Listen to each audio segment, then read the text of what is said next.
He's now the head coach of UConn football. So it's great to have back here on the Rich Eisen Show the great Jim Mora. How are you, Jim? Rich, how about that, huh? I'm all the way back here in UConn. You used to hang out in this area when you were at ESPN. And that's right.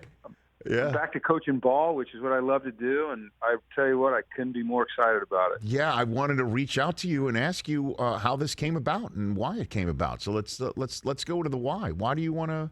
You said you'd love coaching ball and you missed it. Is that basically as simple as that? Yeah, Rich, I love coaching football. It's a passion. It's what I've done, really my entire adult life. It's been, as you know, what our family's been about my entire life, and I missed it. I missed it a lot, but I was taking some time for myself and for my family. And my youngest son, Trey, had kind of asked me, or we talked about me not coaching until he went off to college so that he wouldn't have to move or I wouldn't have to move away from him. And, when you're a coach or in like a lot of professions, your family makes sacrifices for you. And, my kids had moved around the country and been uprooted and taken out of schools and plopped in new environments where they had to make new friends. And I had an opportunity really to take some time and just focus on my kids and let them grow in the areas that they were growing in and be around the friends that they'd made. And so I decided to do that. But Trey went off to college this year, and all four of my kids got me together, and they said, okay, Dad, we know you're passionate about coaching. We know you want to coach. It's time for you to go do it again. And so this job came open, and I had the go-ahead from my family. And so I reached out to them, and we connected. And over the course of probably a month, Rich, we had, 4 or 5 Zoom calls, and my interest continued to grow.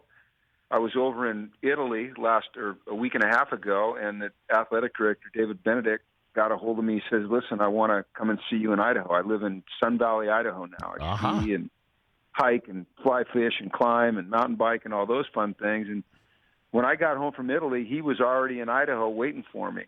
And we spent 6 entire days together talking about this job and the challenges. They've struggled. I mean, they've really, really struggled. And he put me on the phone with the governor. He put me on the phone with a bunch of their supporters. He put me on the phone with business people, with alumni, with former players. And to a person, they all just expressed amazing support for this program and a real desire to get it back on track. And it just became more and more inviting to me. I loved being at UCLA. I mean, I loved it. I hated the fact that it ended, because I would have loved to have been there forever, but it did, and that's how it goes. But one of the things I thought if I got a chance to get back in, is I wanted to be in a college town. I wanted to be where I could live right by campus. And at UCLA, I live 20 minutes away, and with traffic, sometimes that could be an hour and a half, 2 hours. So yeah. I'm in a college town. It's a program that needs an infusion of energy and passion, and I think I can provide that. And I'm just completely jacked up about this opportunity. So you're breaking bread over the Neatery up there in Sun Valley, one of the best spots on planet Earth. Well, I've been there. We ran into each other in the Neatery, remember? I know we have done family. that. This was 2 years ago. You and I ran into each other in the Neatery. It's a great spot. It's a great spot, great mom and pop spot there in Sun Valley, Idaho. So he's putting you on the phone with Ned Lamont. Here's what you're saying. Did you chat with Gino Auriemma too? Did you get on? Oh my God! Hey, Rich. Yeah. I went to dinner last night with Gino. Okay. Yeah. Epic experience. Epic. Do you know Gino? I don't know him. No, I've heard. You would love him. Okay. If you were back here, we got to go to dinner with Gino. All right. So I wish that I had a microphone and a recording device with me at dinner last night, because he's the most down to earth, normal guy. But everything that comes out of his mouth, first of all, he's got an amazing command of the English language, and when I say that, he's Italian, but I'm not saying the way he talks. I mean, the things he's able to talk about, he's so intellectual, but he says it in a way that makes so much sense. And it was like a lesson in coaching and a lesson in life. And I wanted to say, hey, Gino, whoa, stop for a minute. Let me get my phone out and record all these things you're saying, because when you spend the time with him like I got to last night, you realize why his teams have been so great. And, why he's won world championships for our country and gold medals for our country and 11 national championships. It was unbelievable, Rich. You would have been in heaven as well. I was. Well, I'm sure red wine might have been involved as well, I'm going to tell you that there was a little bit of red wine poured, and we went to his restaurant. He has an Italian restaurant here in Manchester, so we went to his restaurant. We had some great bread. We had amazing wine. We might have had a beer or two. I think he had a Manhattan. I think he likes Manhattan. We had some pasta, and it was great. This is so cool. So it's you, Dan Hurley, and Gino now with the football and basketball program. So where do you see UConn football going, Jim? Like, what's the goal here? Like, Rich, it has to go up. Okay, right now we're down a bit. We're kind of on the floor, and these kids. What I've been so impressed with, and I've only been around them for a few days. I went to the Clemson game. So I got to meet him a little bit. Was on the plane with him coming back here. So I'm getting to know him a little bit, but I'm absolutely amazed by their character, their enthusiasm. I mean, they're fighting, and they're fighting for each other, and they're proud. They hate to lose, but they're not walking around with their heads down. I haven't seen any indications of poor attitude, which I think is a real credit to the staff that's here and Lou Spanos, who's an interim head coach.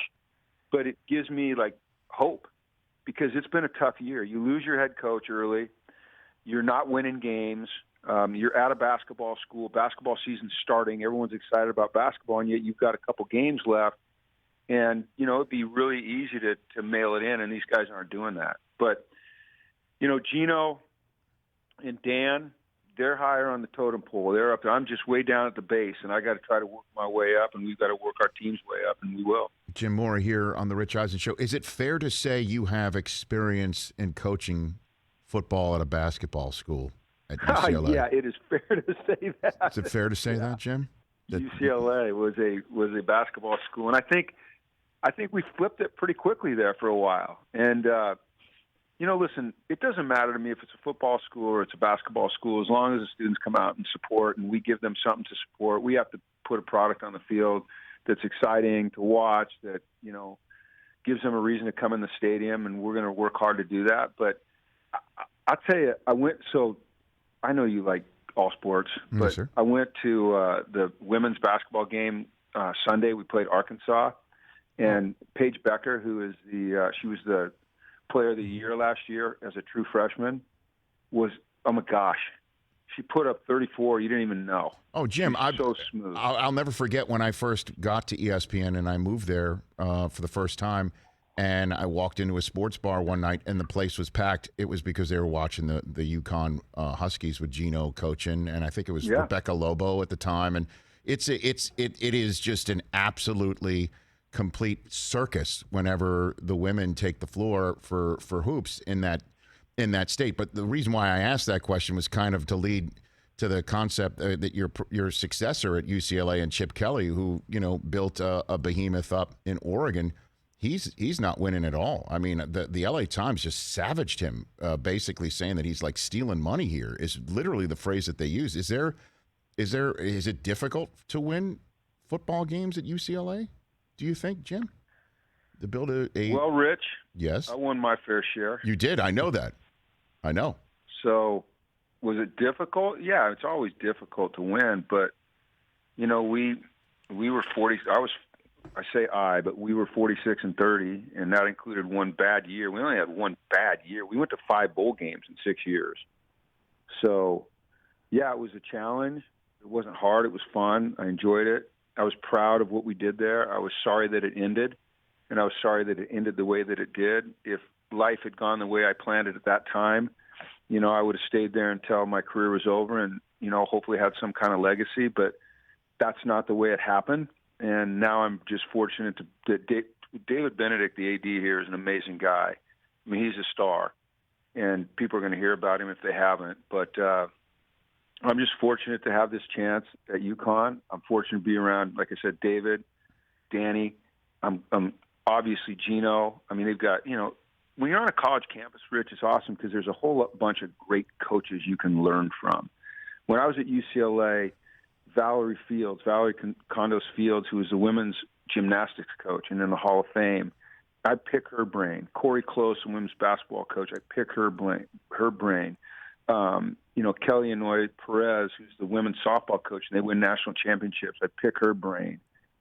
And Adam, water polo. I'm talking to the water polo coach about, football stuff or coaching stuff. And now I get that opportunity again on this campus with not only those two I mentioned, but with a whole bunch of other coaches that are really prominent. So, man, I'm just lucky. I'm really fortunate that things have aligned the way they have, and I get this chance because it doesn't happen to everybody, and I'm not going to let it pass. I'm going to give it my all. Okay, so we're going to see how's your folks? How are they doing? They are awesome, and my dad, you'd laugh when this whole thing was to come together. Yeah. He has a million ideas for me, and he said that he will be at the Big House next year when we play Michigan, and he wants to make sure you're there. Okay. Did you know that UConn goes to the Big House next year? You're breaking news to me. I'm a little bit focused on the here and now.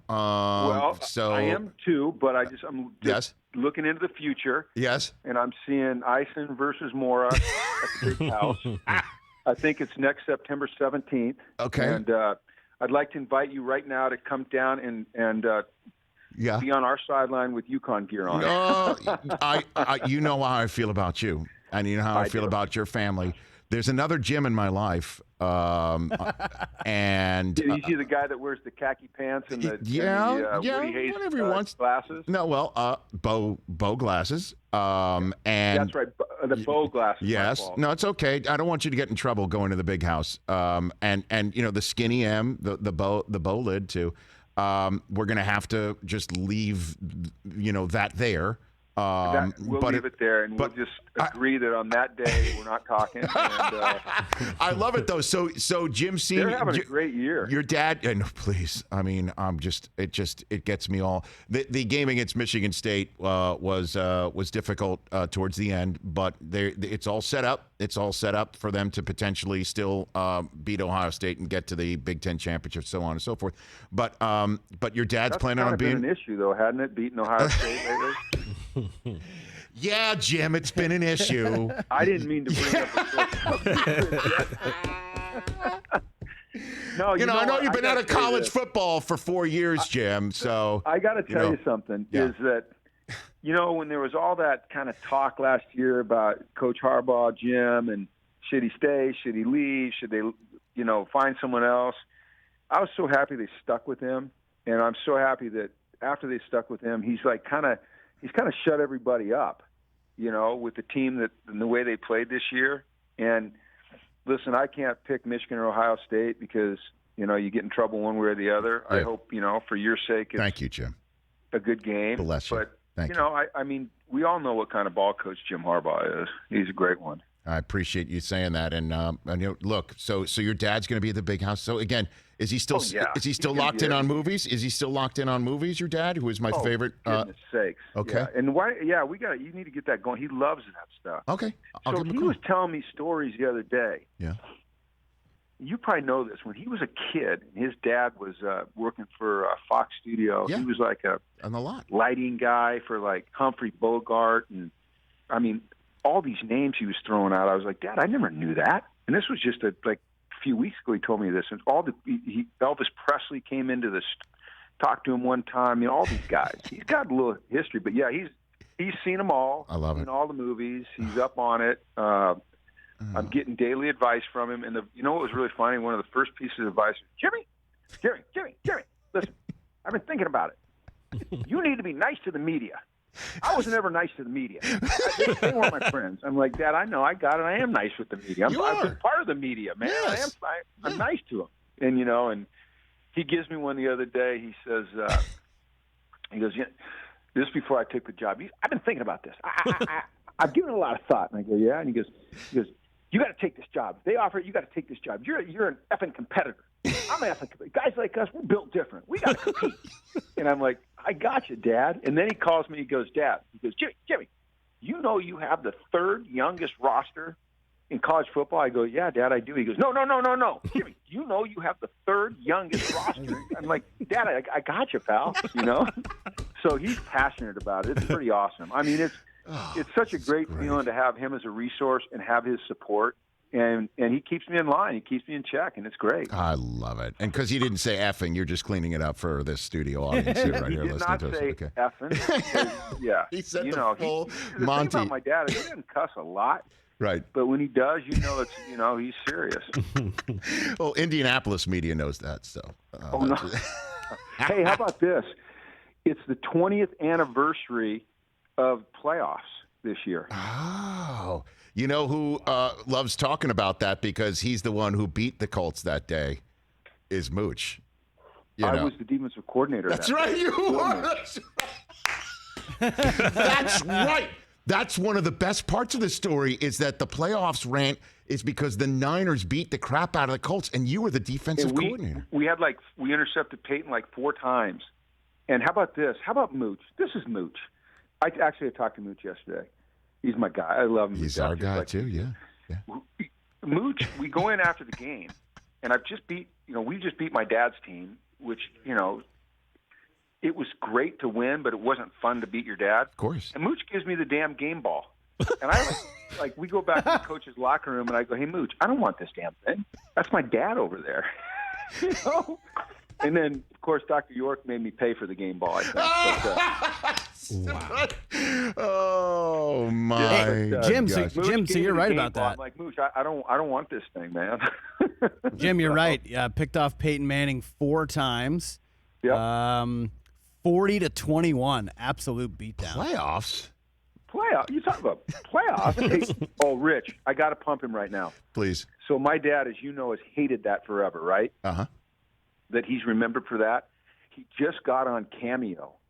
Oh gosh. Oh. And he's doing his playoffs thing for people. So his little intro on Cameo is like, it's ex-coach Jim Mora, and I'm on Cameo, and if you need me to talk to your team or your corporation and maybe help you get to the playoffs, give me a shout. So he's on Cameo. Crazy. Oh, see, he's years old doing Cameo. He's on Cameo, and you're at UConn. That is just the world's upside down. It is that, but it's a great world. Thanks for the call, Jim. Let's stay in touch, man. This is just a blast. A lot of laughs. My best to your family. Right back at you. That's UConn's new football coach, UConn Huskies football coach at UConn, Coach Mora. He's even updated his Twitter and Instagram right here on the Rich Eisen Show. That was fun. Hey, you watched all the way to the end. Thanks for that. Watch more right here.